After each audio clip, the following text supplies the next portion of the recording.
This podcast was originally recorded for DevChat TV.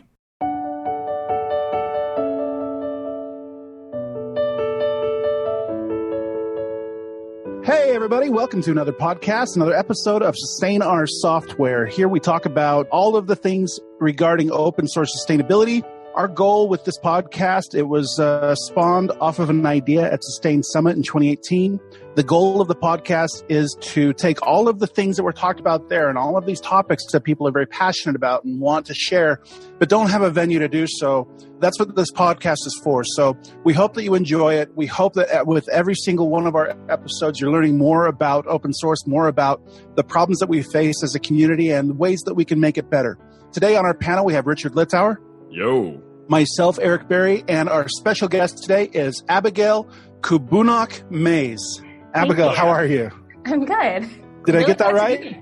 Pretty close. Cabunoc, yeah. Abby Cabunoc Mayes. Awesome.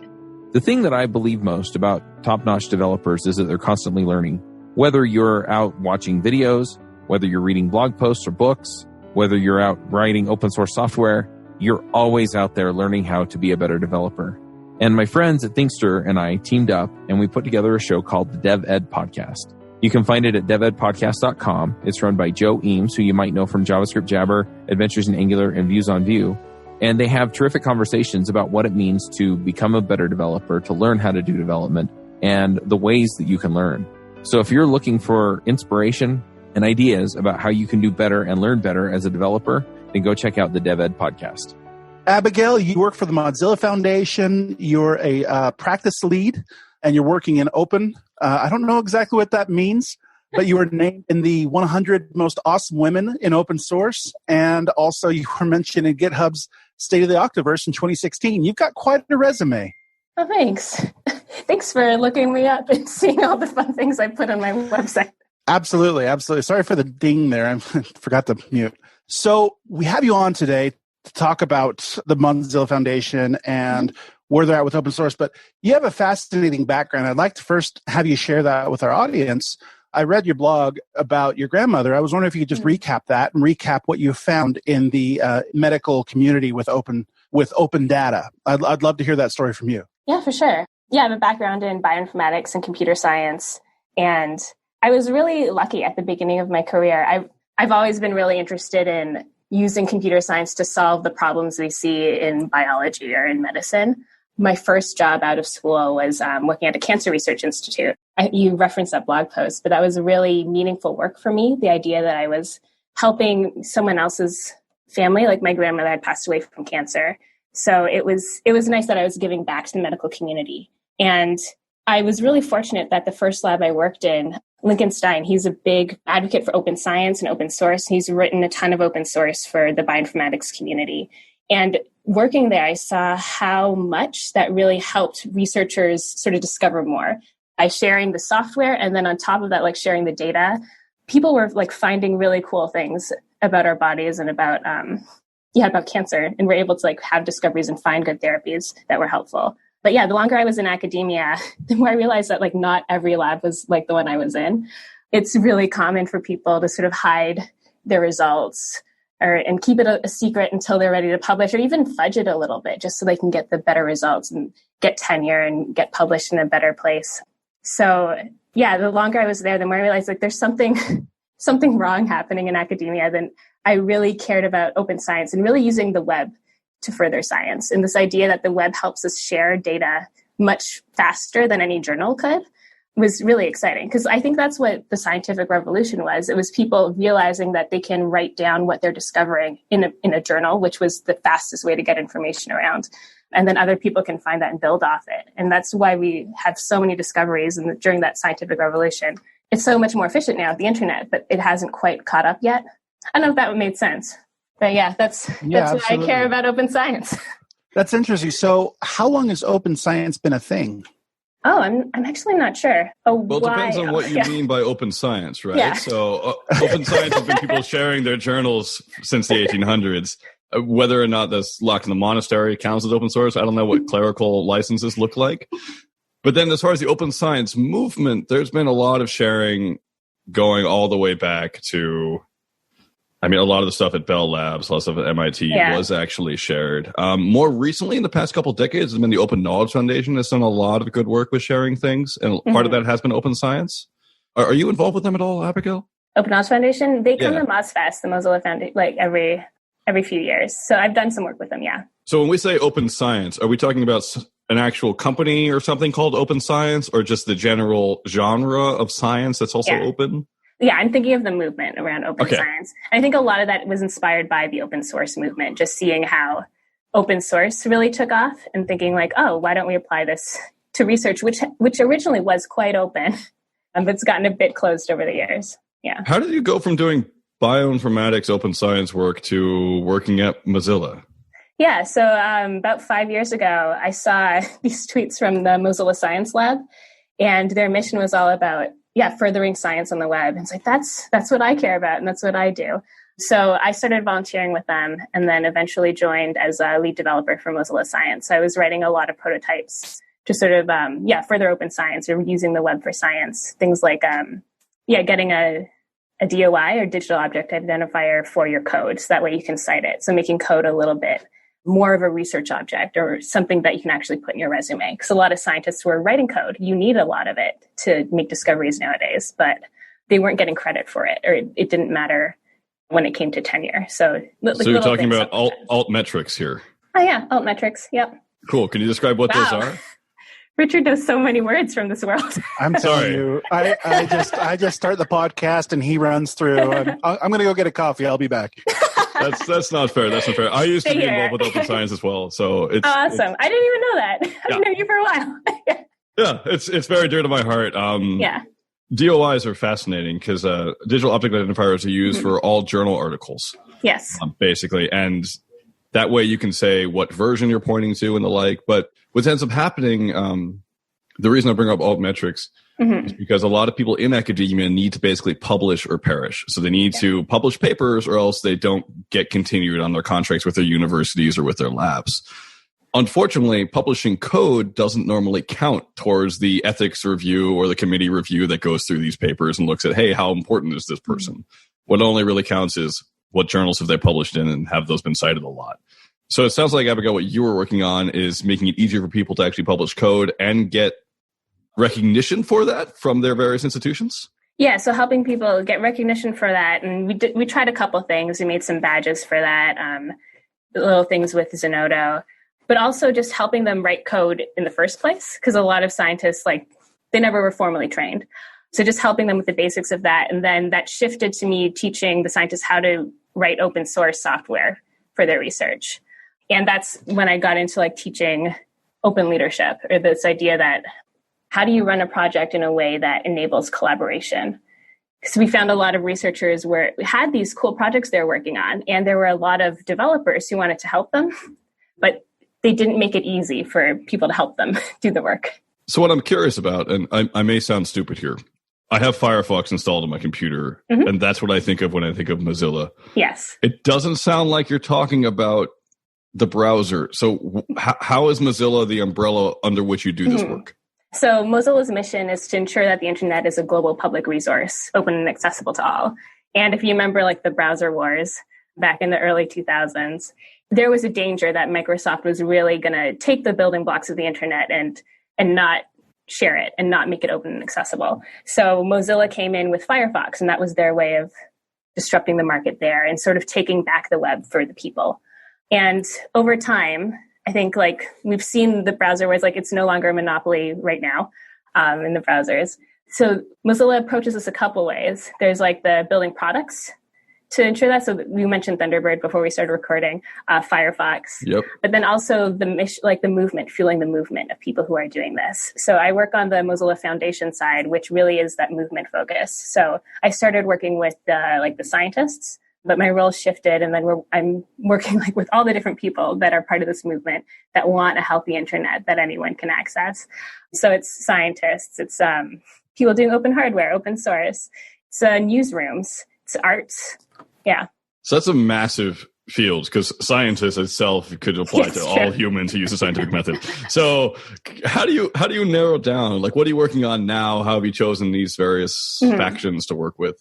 So what I'm working on now is really like thinking about the movement, I'm working on investing in the people who are leaders in the movement. And I think these are the people who are like building the software that will help us have a healthier internet, or a lot of it's people building software or just running an open project or running the events that are like getting people aware about this and bringing people there. So I'm working a lot with like the Mozilla Festival, which is our annual event that's really meant to be a convener for the entire movement in London.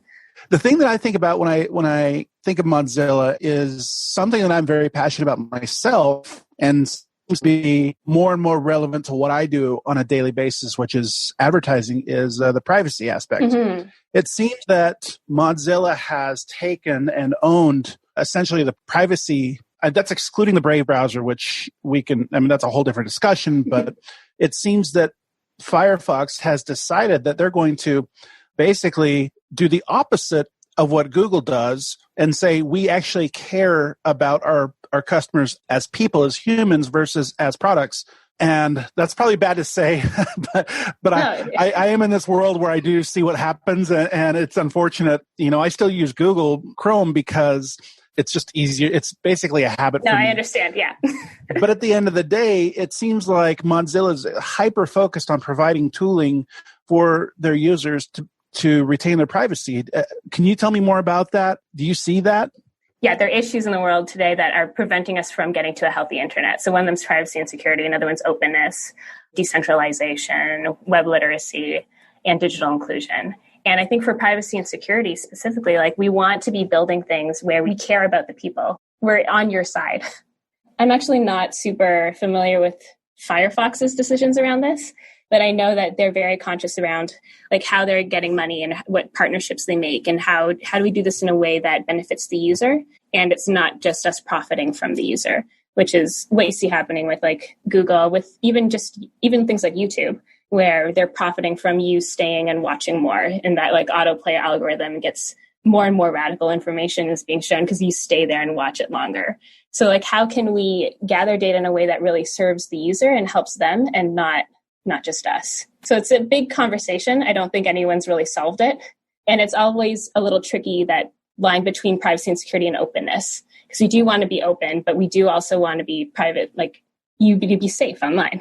Yeah. That's also true a lot for science, right? Yeah. Whether you want stuff to be open or not, especially for like clinical studies or endangered species tracking. Do you run across a lot of people in a lot of labs who don't want to open source their work? Yes, for sure. And I think especially with things like patient data, I used to work with a lot of patient data. Like you have to be really careful with that. And even if you de-identify the data, there's always an outlier that you can identify. You can always tell like, oh, there was only one person in that area that had cancer that year. Of course, it's that person. So when you're releasing data, it's always tricky. Understanding like there's a difference between people not wanting to share their data in order to protect the patient and not wanting to share their data to help their own careers. So it's finding the difference between that and then encouraging people to share what they can and encouraging people to share in a way that benefits science overall, but still protects people's anonymity and their own personal data. Awesome. I want to get a bit onto what you do, I suppose, what Mozilla does, because we could sit and talk about Mozilla all day. Oh, by the way, is it Mozilla or Mozilla? Mozilla. Okay. Like Mosaic. Eric's saying it's like it's mozzarella, so I'm just kind of confused. You know what? You can't change me. It's okay, but you're pretty cheesy. So you mentioned that you do like leadership stuff. Mm-hmm. How do you find people and then train them to be leaders if they're not already leaders in the community? Sometimes it's identifying them. Like you find people who you think could be good leaders in the community. When I'm doing like a formal training, there is an application process. So most of the people there already see themselves as leaders, or I'm training our fellows. So we do have a fellowship program at the Mozilla Foundation where we like pay people for a year to like be open web advocates or to write that open source software or write that open science software that's needed in the world, but it's like hard to get paid to do. So a lot of it's training these people how to do that. Because I think like open source, it does have like a very specific definition around a license, but the benefits of open source come from the community and being able to bring together this group of people to work on the same problem and let people like take that and remix it and then build upon it. So teaching people like how to bring together a community and build and sustain a community in a way that they can make the best product possible. It's really been, I know, I like it. It's really important. Yeah, it's totally important. It's one of the things I really love about like Jupyter Notebooks, right? So Jupyter Notebooks came out as a way of sharing Python code effectively and easily with DOIs for people doing science. Does that sound about right? Yeah. And so there's a few people in the industry who are really awesome at doing that. So one of them is like Carl Buttiger and Karthik Ram from rOpenSci. These guys are obsessed with working in the open, having like all of their published stuff open, all of their pre-published stuff open, all of their R things everywhere. Yeah. I'm curious, do you know of other people like that? Who's like a shining beacon of like how to do science awesomely and greatly that you've worked with or heard of? Well, even just from that same circle, there's like Titus Brown, Chris Holdgraf, Tim Head. I'm just naming people who know each other. But that's kind of how open source works, right? It's always like this mesh network that sort of leads towards these pinnacles of people who are super connectors. Yeah, there's Kirsty Whitaker. Is that her last name? Yes, I'm sorry, Kirsty, if I got that wrong. But she was one of the first Mozilla Fellows for Science. And I think that first cohort especially, like we were trying to find people who are doing what you said and really leaders in the space. And then also people who see the need for this movement and are ready to invest in either like their local community or their institution, but like give back to help onboard new open scientists. Which is super cool. So are you the one who actually runs that program or are you just a mentor in it? I've been running Mozilla Open Leaders the past couple of years. We've changed it a bit this year. So right now I'm teaching people how to run their own versions of Mozilla Open Leaders. We have a group that's running one just for life science, which is interesting. Another one for like open innovation research, another one for open source specifically, because I've run into problems where I'm running this very broad open leadership program, but then people would feel like, I'm the only one with a science project. I don't think I fit in here. And the lessons were always very, very abstract, and it was hard for them to apply it to what they were doing, especially if it looked like maybe it's like an open educational resource. But I think it's still important for you to be like onboarding new contributors and like mentoring them to become leaders. Very much so. Is that mostly on the ground in Toronto where you are? No, so it's an online program. So I don't have any stats memorized, but it's in a lot of countries, and we meet online every 2 weeks normally. That is super cool. Can you describe the process of like going through this program? How could I apply? I'll talk through the regular one, not the one I'm doing now that teaches other people how to do it. But generally, it's 14 weeks of online mentorship and training. So during the 14 weeks, you're paired with a mentor who you meet with one-on-one every 2 weeks. And you start with some goal setting at the beginning. And then your mentor just checks up with you on your roadmap, seeing how far you've gotten and where you need to tweak if you need any help. And we have cohort-based training. So the entire group will come together in an online call. And we'd go through some basics like how to design for participation or how to empower others in your project. And for like open source, that would look like how to write a good README, how to write contributing guidelines, how to pick a license. But for other places, it looks like a little different depending on what kind of project you're bringing. We do that for about 10 weeks, and then we give them some sort of practical experience. So we try to line it up with something like the Mozilla Festival or Hacktoberfest or the Global Sprint or something where people can actually practice working open on their project and actually have contributors show up to their project. That way they can see if, like, do their contributing documents work or like, yeah, and actually practice this. And then at the end, when they're done, we invite them to come back and mentor others. So that way we're training people in a way that they want to come and train others. That sounds awesome. What I love about it is that it's not just focused on open source, but it's focused on open source as being part of a larger community, like a global community of information sharing in general, of how do we not keep stuff in closed boxes, but actually share it broadly, which is not a perspective we've had a lot on this podcast. Most people on this podcast are like mono repo type. I'm a maintainer. I don't know what I'm doing. Open source is everything. No, I'm not using GPL. But you're more like, well, yeah, licensing is just one part of it. But what's more is like, how do we foster openness? Yeah. And even just thinking to like Mozilla's mission, it's a really big mission. Like, how can this internet be this resource for all? And it's going to need more than just software developers to get there, I think. Like, we need the policy people, we need the educators. And I think that's why I like to focus on like the broad spectrum of leaders we have in this movement to give them these skills so that we can reach this mission or see a healthy internet. So you mentioned this program that seems extremely beneficial, but I imagine that getting approved to get in, I mean, there's got to be a short list. but the information that you're talking about is so valuable to the community. Mm-hmm. Where can somebody go to learn what is being taught in these courses? So we do have this open leadership training series. It's on GitHub. Some of it's a bit outdated, but it's still mostly there. I can put a link in the chat. And we'll put those in the show notes. As always, we have show notes with links to everything, everyone. Yeah, thanks for sharing that. It's interesting because this is something that is so appealing to me, and I imagine so appealing to so many people, but the time limitations and the commitment level that it would take are prohibitive. I also pasted in the Open Leadership Framework, which is less about a specific project, but more general leadership skills. So we've been incorporating more and more of that as we've gone through Open Leaders. Fantastic. And for those who are listening who aren't behind a computer, the website is mzl.la/OLF. Fantastic. This is, you seem so proactive in this. And as you guys have been talking, I've just been going through your blog articles. And one of the things I'd like to ask you, which is more of a general question, but I'm kind of expecting that you're going to smile when I ask you this, is what does openness mean to you? Oh, man. Wow. The reason I asked that is because you wrote a blog post on it. I did.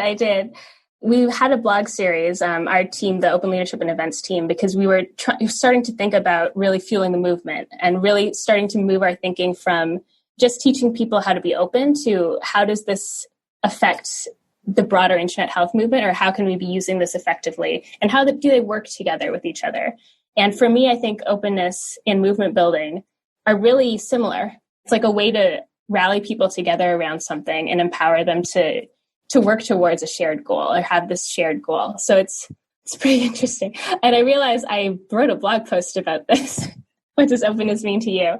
And in the post, I did quote our Mozilla wiki, where it talks about working open as being both public and participatory. So public meaning like anyone can see it. Everyone can see what's happening and access it, but then participatory, they can actually help you do this. So rather than just me like building something that anyone can take and use, they can like actually become insiders and part of the community. Back when we were starting up new shows, one of the shows that got started was Views on View. And one of the things that was really fun about that is that I got to know a bunch of really terrific people in the View community. And furthermore, one thing that happened that really hadn't happened on any of the other shows, we actually got a member of the core team to come on as a regular panelist on the show. We have Chris Fritz on there. The other thing is you may recognize some of the other voices. Ben Hong, who's on the official View News podcast, is also a panelist on the show. He's worked for Politico and now works for GitLab. We also have a bunch of other terrific panelists that come on and talk to you about what's going on in the View community. And because they're so closely tied to View and they talk to people about View all the time, they're very up to date and very knowledgeable about what's going on in the Vue community. So if you're looking for a way to learn Vue.js, or if you're looking for a way to stay current with Vue.js and kind of have the water cooler conversations you wish you could have about it in places where maybe they're not using it, then definitely check it out. You can find it at viewsonvue.com. That kind of reminds me of the contributor pyramid, where you sort of go from users to people logging issues to collaborators to maintainers. Mm-hmm. So becoming an insider in open science and open innovation is very similar in the sense that we have widening circles of participation. That's something I've been thinking about a lot recently, actually, as I've started to put together more like movement building training. But thinking about, we've been calling it the mountain of engagement, where people are like coming in from the bottom of the mountain and working their way up. But whenever you're trying to sustain a community, and this is something I learned when I was working with student clubs, when I was in university. But if you ever have a year where you don't get any first years joining your club, 4 years later, you're not going to have a club. Yeah. There's no, or you're forcing far too junior people into leadership and it doesn't work. And like churn isn't as drastic here in like the real world. But this idea that like to sustain a community, you need to constantly be bringing new people in at the bottom of this pyramid or this mountain, but then also giving them nice pathways to work up. I actually would disagree with your statement. Change isn't as drastic. It's much more drastic. It's just longer. So, for instance, there's a really good article that came out like 10 years ago as a science journal where some sociologists compared being an academic and trying to become a PhD and then trying to get a lectureship and then trying to get tenure.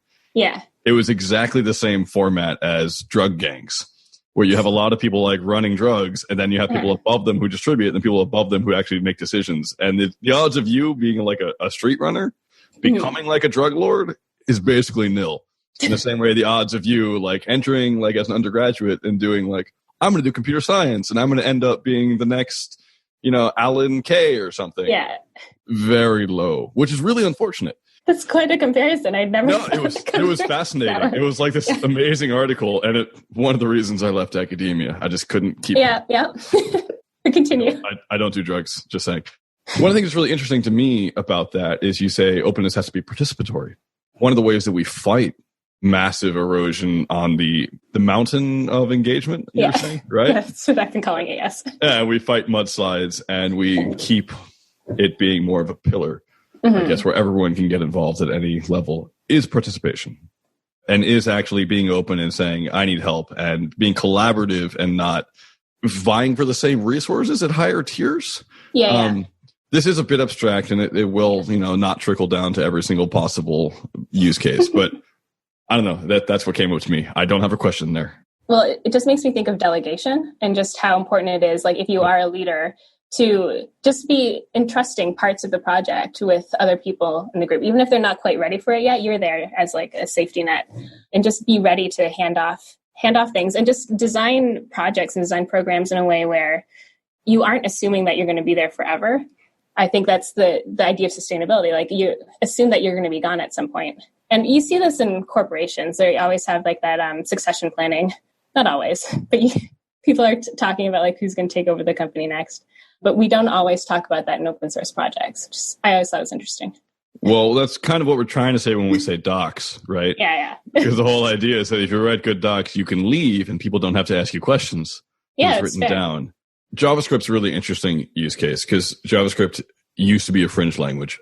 Now it's used in every browser. Browsers are increasingly more important, and now you have it natively and whatever, it's everywhere, right? Problem is that the packages used to make JavaScript work have been built by a community that's now 10 years old. Yeah. And the language isn't going away, but the maintainers who maintain those packages are. Yeah. And so we're entering this place where those packages are increasingly enter some sort of weird digital commons where they're not being stewarded, and where any bug fixing can't happen to those. And forks are actually not really a viable solution most of the time because they don't get a lot of attention, right? Yeah. If I fork a package because I want to fix something, other people may still go to the other package just because it's more famous. And we end up with this inability to like iterate on our system and on our ecosystem level. And so a lot of what you talk about with how do you sustain stuff and how do we have an exit plan, so how do we make sure that our work is reproducible by other scholars who may want to look at our scientific journals later and look at our code, is directly applicable to open source and directly applicable to what happens when maintainers burn out or leave or switch languages or die or et cetera, which happens. Does that sound about right to you? Yeah, that's exactly it. Yeah. Again, I don't have anything to add. I'm sorry. Oh, no. You're both talking about maintainers stepping away, and it's interesting. Some of the biggest projects that I'm aware of are famous, but they're being maintained by not the original creators, but new maintainers. Yep. What do you think leads a creator to leave a project? This is something that it's more of kind of a simple question, but I'd love to hear your feedback on that. Yeah, well, I think there's a lot of reasons why maintainers leave. They get bored, life gets in the way, something else happens, they get a new job, they have a kid. There's a lot of reasons why people just get too busy or just get too distracted or forget about projects. And I think that's okay. It's okay that people move on, but I think it's important that when you're doing it, if you want this to keep going afterwards, like have a plan for that. And we have seen people become new maintainers for projects. And sometimes it's because they were bold enough to be like, hey, I want to maintain this. And I think that you get a specific type of person who has the privilege and the time to come and take something. When they see a gap, they'll just step into it. I think it's really powerful to bring new people into that role as you're leading a project. Like, can you give that opportunity to someone who might not have actually stepped up and said, I want to maintain this, but who you think would be good for it? Sure. I don't know. I'm just some rambling thoughts. Earlier, you talked about essentially the art of delegation, teaching delegation. To me, that's such a hard thing to learn. And I imagine with software developers, at least most of the developers that I know, when they come into a new company and they're like, oh, we got to rewrite everything, right? This is all crap. We're going to rewrite it all. And that's kind of the mentality that a lot of these developers have. Mm-hmm. And I imagine they carry that into their projects where they have a sense of, maybe dictatorship isn't the right word, but they just don't want to, they're very confident in their direction.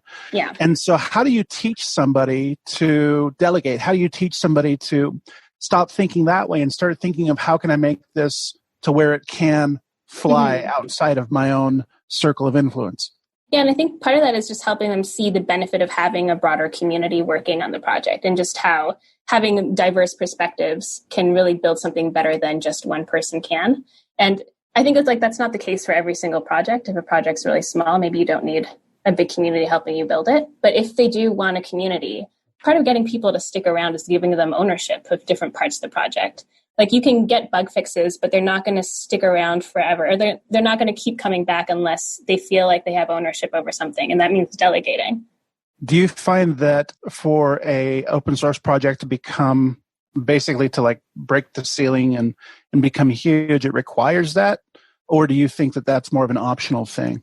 I think that's optional. It depends on what your goals are as an open source project. Mozilla published this open source archetypes a while ago. Version 2 is coming out soon, but it does talk about these common patterns that we see in open source. I think one of them is called wide open, where I do think that for that archetype, you do need a big community who is like coming together to work on something great. So like the Rust community is a good example of that, and how Rust is so much better because they have this big, welcoming, inclusive community helping it. But on the other hand, you can have something like the rocket trip to Mars is what another one of the archetypes is called, where you have like maybe one or two people that are just hacking on something really quickly and they're building it fast. And in that case, like to get to that first prototype, I don't think you need a broad community working on it. But if your end goal is just shipping one prototype, that's great. But if you want something bigger, want something better, you might have to shift to another prototype and you might have to start inviting other contributors in. But it depends on the project. That's a fantastic document. You say the new version's coming out. The one that is live right now is from May 2018. Do you know when the new one's coming out? Soon is what I keep being told. You heard it here, folks. By the time you're listening to this, it might be out. Yeah, check out the show notes to find the download link for this. It's a fascinating document, and kudos to Mozilla for making this. You're not going to change me. Yeah, and that was made in partnership with the Open Tech Strategies group with James Lucille and another person. You can read it in the link. Yeah, it looks like it was created by Open Tech. Oh, Carl Fogel, yeah. Yeah, this very fascinating document. Thank you. I love it. It has helped me think through like the spectrum of openness. I don't think every project has to be wide open. And especially occasionally I've worked with different companies or different people within a company trying to do an open project. And they have very different constraints than I'm used to. And they can't just have something that's wide open. So helping them see that like there's advantages for these different types of openness. And whether it's making something, building it in a closed fashion, but then making it free or just making it accessible for everyone to take, that's still an advantage. So you're talking about the non-fungibility of maintainers, of people running projects, of advice for different projects and how things go, and it's different for everyone. Did you say fungibility? Fungibility, yeah. What is that word? You're using blockchain terminology. No, that's not. Fungible is I guess it's originally a currency. It means that any dollar is replaceable by another dollar. So therefore dollars are identical. So easily replaceable things. So people aren't easily replaceable, especially in projects like this, especially as in open source projects. The person who writes the project is going to be different than the person who takes it over later. And what's going to have different context. But you also run a leadership program where you're trying to abstract away lessons that are useful towards everyone involved. And how do you abstract adequately without ending up being so high touch and having to like work with everyone for hours and hours at a time? Yeah, well, that's why we have the mentor layer. So it is abstracting a little bit too much, which is why I'm trying this OLX thing where we're teaching people to run more specific programs.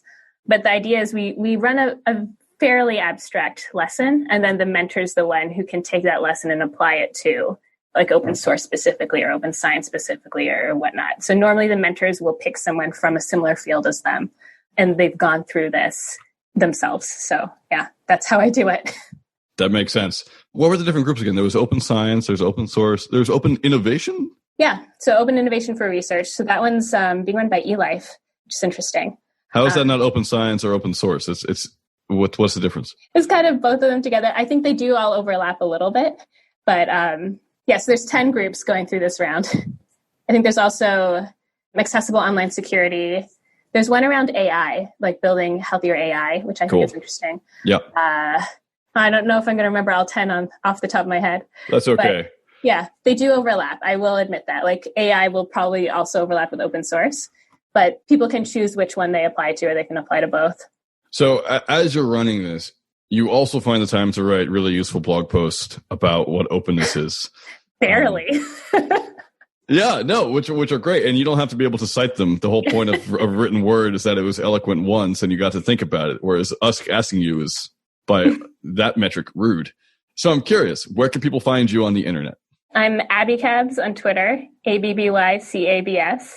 A Cabunoc on GitHub, ACABUNOC. Don't try A Cabunoc on Twitter. That's not me. Immediately goes to try. No, yeah. Cool. And what are you excited about going forward? What's up next besides the OLS program, which you already are excited about? We know that. Yeah, I'm pretty excited about that. Another thing I did want to mention on this podcast, I didn't yet. So I mentioned the fellowships program where we're paying people to do this work, which is really exciting. There's also the Moss Awards. It's a Mozilla open source software funding. So like any open source technology that aligns with Mozilla's mission is eligible to apply, and they have rolling applications. They give out $2 million a year annually. I said a year and annually. It's fine. That's awesome. Yeah. Yeah. So I'd encourage people to apply if you're looking for like that kind. I know I focus more on community sustainability, but I realize that like financial is a big deal. So it's great working somewhere that's offering some sort of grants for open source software. Where do they go to apply? Mozilla.org/Moss. I have an awkward question. So anything which is in line with Mozilla's mission combined with money immediately raised red flags of like capitalism in my brain. And I know Mozilla has a really nice office underneath the Bay Bridge in San Francisco and has able to like host things in the middle of downtown London. Yeah. Where is this money coming from again? So there's a few places. So I work on the foundation side where a lot of it's from grants. A lot of it's from our end of year fundraising campaign. On the corporation side, which is the side that builds most of builds Firefox and builds most of our products, they did have that Yahoo deal for Yahoo to be the default search for the browser. Verizon brought them out. I think they still have funding for a while on that, based on that deal. And I think there's a lawsuit. Maybe I won't talk about that. But so this is one of those companies where they split it into a foundation and then the corporate side, where corporate continues, occasionally funds foundation, but foundation has free reign to do what they want in the interest of like open awesomeness. I think so. Okay. I'm not a lawyer, but also, so the foundation fully owns the corporation. Is that right? Anyway, but we own the trademarks for Firefox. Okay, cool. So we get paid by the corporation, and the corporation side's able to accept funding from things like Yahoo for being the default search engine. And they do have search deals. I forgot. They have search deals with like Yandex in Russia, Baidu in China, and that's how they're funding right now. And they recently released, I think it's still in private beta, but the Firefox private network. So Firefox has comes with like a VPN, and that's like a paid option. Yep. So that's another way they're trying to test out their funding model. So the reason I ask is like, Yahoo, a lot of ex-Yahoo people go on to do things which aren't that great, looking at NPM right now. And then there's also Baidu, which is possibly, it's a large Chinese company, and you don't become a large Chinese company without having some controversies. Mm-hmm. But the money you're saying for these fellowships isn't necessarily part of those things. It's just money which is earmarked. I don't have to sign away my soul. I can just apply and maybe get money to do cool stuff. Yeah, so the fellowships specifically have funding from like the Ford Foundation, I believe, Sloan Foundation for the Science Fellowships. No, Helmsley for the Science Fellowships. Oh man, I'm getting info wrong. No, it's okay. I was just curious. I'm just curious. Yeah. And I could also go, rejoinder back and say, well, Sloan is just oil money that's 100 years old, but that's just not useful anymore. So let's just move on. All money is tainted. But that's great. That's really cool. People should totally apply to that. One of the biggest pain points that I find as I talk to people about software is deployment. It's really interesting to have the conversations with people where I don't want to deal with Docker. I don't want to deal with Kubernetes. I don't want to deal with setting up servers. I don't, all of these different things. And in a lot of ways, DevOps has gotten a lot easier And in a lot of ways, DevOps has also kind of embraced a certain amount of culture around applications, the way we build them, the way we deploy them. I've really felt for a long time that developers need to have the conversations with DevOps or adopt some form of DevOps so that they can take control of what they're doing and really understand when things go to production, what's going on, so that they can help debug the issues and fix the issues and find the issues when they go wrong and help streamline things and make things better and slicker and easier so that they'll more generally go right. So we started a podcast called Adventures in DevOps. I pulled in one of the hosts from one of my favorite DevOps shows, Nell Shamrell Harrington from the Food Fight Show, and we got things rolling there. And so this is more or less a continuation of the Food Fight Show where we're talking about the things that go into DevOps. So if you're struggling with any of these operational type things, then definitely check out Adventures in DevOps. And you can find it at adventuresindevopspodcast.com. Let's talk about budgies. Budgies are great. Budgies are great. Little green birds. They're beautiful. Before we started recording, I was telling them that a budgie flew into the Mozilla office here in Toronto, and everyone is very excited. It's taken over my morning. It is very exciting. That's actually going to be my first pick. There's a Reddit thread, found someone's bird at Adelaide and Spadina, which everyone should check out. Spadina? Yeah. Spadina. All right. Haven't been in Toronto in a couple of months. With that being the case, maybe we should jump into picks. Yeah. So that's my first pick, the Reddit budgie pick. I'm sorry that A, I stole it from both of you, and B, that I mentioned evil capitalism to the point where we had to resort to colorful birds to make the conversation light again. I have two other picks this week. Second pick is this New York Times article, which came out yesterday. It's a huge study that's been going on from Cornell. The crisis for birds, the crisis for all of us. It's in a lot of other media outlets as well. We've lost 3 billion birds since 1970 in North America. That's 29% of our bird life. That's 1 out of every 4 blue jays. That's 6 out of every 8 loggerhead shrikes and eastern meadowlarks. A massive amount of biodiversity loss and just general vertebrate loss in the world. And this is a real shame because birds are actually part of the linchpins of our global ecology. And this also goes along with the massive windshield effect happening right now where insect populations are dying off and the biomass of insects is just not around anymore. So if you want a very depressing morning, which is also very important, I would suggest you go read this article and just know about this. There is good news. Good news is raptors are up and also waterfowl. And the reason waterfowl is up is because hunters got together with conservationists, with legislators, and actually saved a lot of marshes, saved a lot of really important wetlands for geese and ducks over the past 50 years, to the point where waterfowl populations are actually up, which is fantastic. And so there is hope at the end of the tunnel. It is possible that things will get better. But as an avid birder myself, and as someone who enjoys wildlife, and as someone who enjoys living in this world, highly suggest that you guys check out this article. Just look for news and birds. It's also very relevant because of my third pick. I was at the march earlier today in Montpelier, which was small, short and sweet. 500 people were there, at least, for the global climate strike. Today is September 20th. I know this won't be released on September 20th, but if you have a chance, contact your local environmental group, contact your local cell for the Extinction Rebellion. Keep the environment in your mind. And I know that we all are already doing this already. Most of us in a depressing, oh no, it's all going to hell, I guess I'll make more hot chocolate and eat more Nutella kind of way. But still worth mentioning again. And I'm super proud that people in my town at least showed up. People in Berlin, 100,000 people there today. So super cool. That's my third pick, is the climate strike. So Eric, what do you got? Awesome. I have 2 picks today. The first pick is something that I learned about, I think it was 8 or 9 years ago. I was at a conference, and one of the speakers who closed up shared this video, and just a snippet of the video, but the video is called Project Code Rush. And it's a documentary about the beginnings of Netscape and how they open sourced Netscape. Fascinating documentary. And it really came down to the wire. It was a very emotional, very gripping story. And it's so interesting. As a technologist, I can look back and say that point in time, that exact moment changed the direction of the future. It's a fantastic documentary that you should watch. It's called Project Code Rush. And then my second pick is, I'm speaking to all of these listeners with huge heads like I have. You're not saying, but I got a really big head, right? and it's hard to find glasses for big heads. Tell me about it. Anyway, so I went over to get glasses, and I found out that Shaquille O'Neal solved my problems.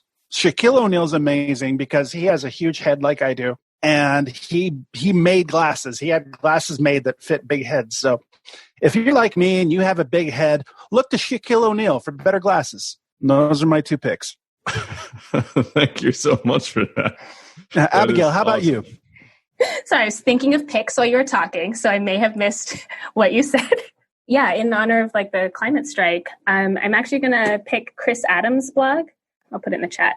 Chris went through Open Leaders a couple of rounds ago, and that was the first time I realized the environmental impact of the internet, just having these servers and like the effect that has on, climate change. So plug in Chris Adam and his blog, because he's done great work there. And even around how to run sustainable events, he's done a lot of work on that too. My other pick is I've been playing a lot of Stardew Valley. It's a video game. It's a farming sim. I've been playing it on the Switch. Yes. That is my second pick, Stardew Valley. Those are my 2 picks. And that just came out for iOS. Oh, did it? Awesome. Those are great picks. Fantastic. Abigail, it's been a pleasure to have you on. Appreciate your candor. Appreciate your budgie story. It's been fantastic. We appreciate your time, and we look forward to hearing more from you and seeing what Mozilla is up to next. Thank you all for listening. Talk to you next week. Thanks. Bye. Bye. Bandwidth for this segment is provided by CacheFly, the world's fastest CDN. Deliver your content fast with CacheFly. Visit CACHEFLY.com to learn more.